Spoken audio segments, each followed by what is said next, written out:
We normally start every one of our board meetings with a question and answer session. And we have had one question, but that question refers to a clinical matter. And as a result, I have referred that question to management to respond directly to the individual. So as there are no other formal questions. I'm actually here from the public with another question. Yes. If I can come over there so that the members of the public can see my question that I have. That's all right? Sure.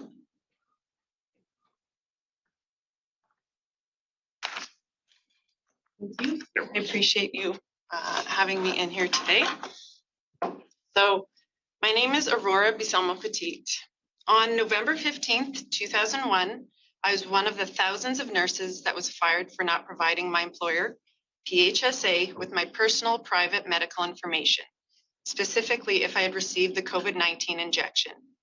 It has been just over a year now, and my assertions that the injection is not the panacea for stopping either contraction or transmission of this virus that you have asserted it to be have been overwhelmingly substantiated.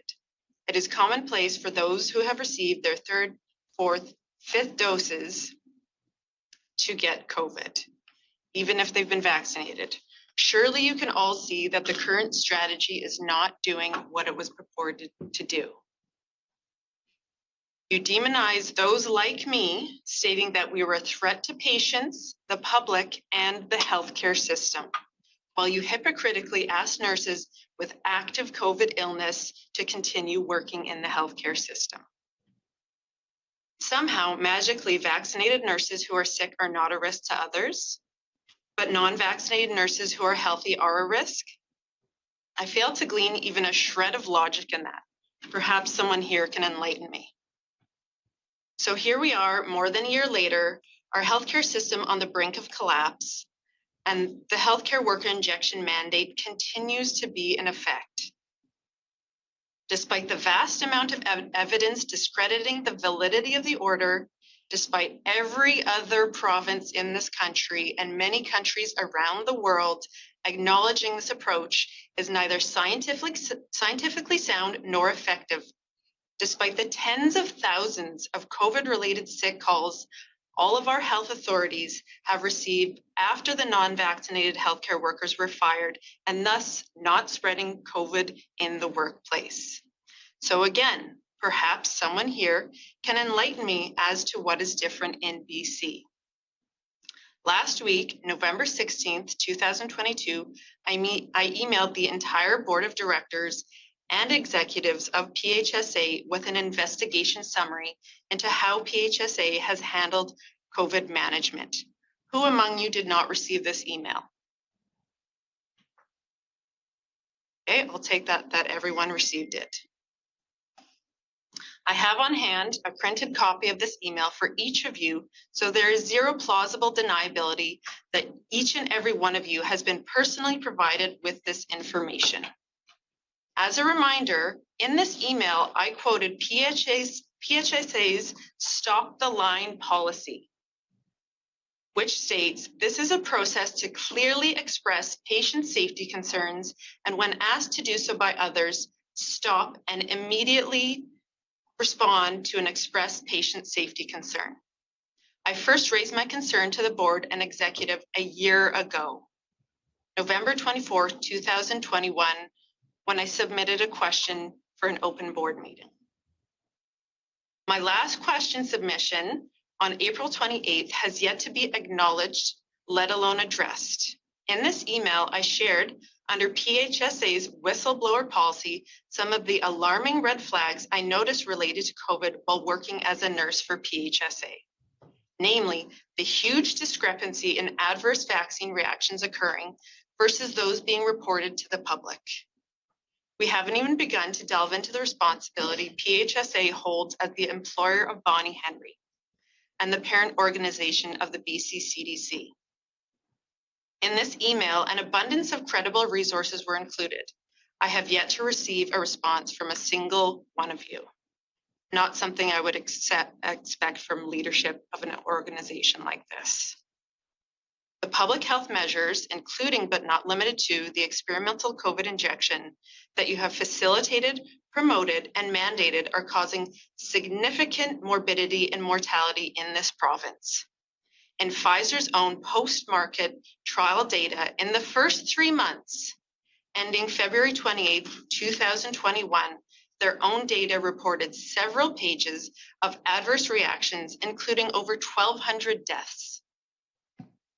Myocarditis, among other cardiac issues, severe neurological issues, and a horrific rate of fetal demise in mothers who discovered they were pregnant when they received the injection. The increased all-cause mortality and decreased live births have been impacted globally at rates never seen before, not even close to it. Our healthcare system was already failing before COVID. It is now on the brink of irreparable dysfunction. I, as a nurse, one of the many thousands, am now on welfare and lining up at the food bank every 2 weeks because you continue to uphold a mandate that is not scientifically sound, ethical, moral, or lawful. How do you sit right with yourselves doing this?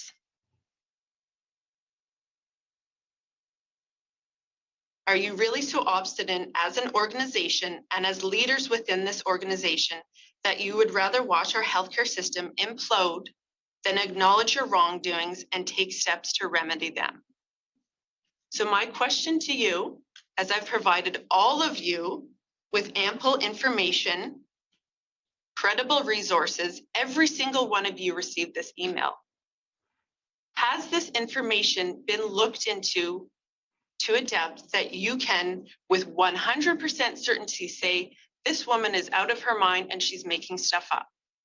Because if I'm wrong, I'm just one delusional woman.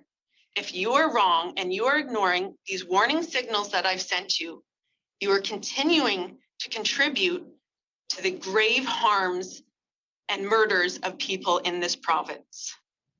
So are you 100% sure that the information that I have sent you is not correct? That is my question to you.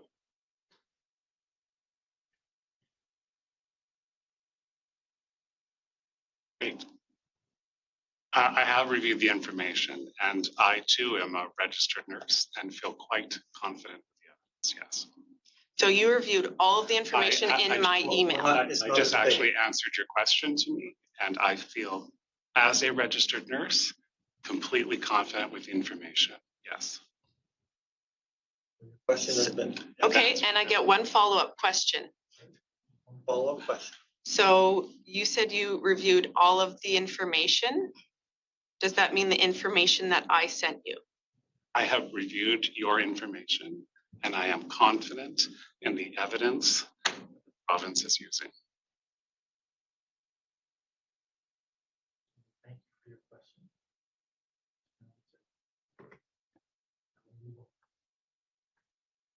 Shame on you.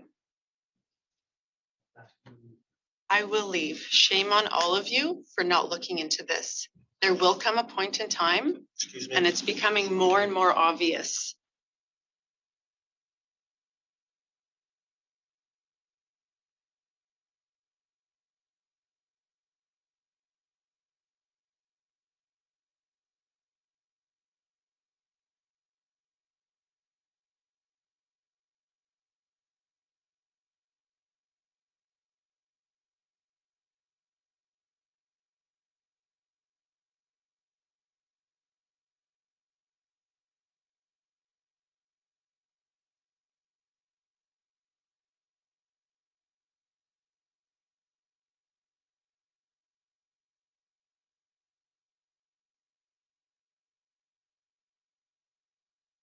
May I please have